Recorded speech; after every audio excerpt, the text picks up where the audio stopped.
To add smoothly appearing and disappearing text, first, we need to add the text itself, strangely enough. Well, here we can definitely modify it. Make it bold and also underlined.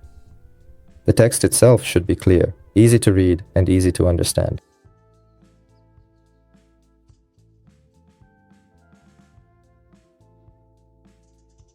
Let's go to the Animations tab.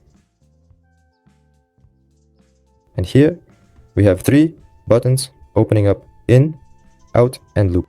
Today we will look at in and out. In is the appearance of the text. Out is its disappearance. Now we will look at specific examples of in and out. This is, as you can see, what in looks like. That is, we have a bunch of different animations. And here, for example, is out, when the text simply disappears.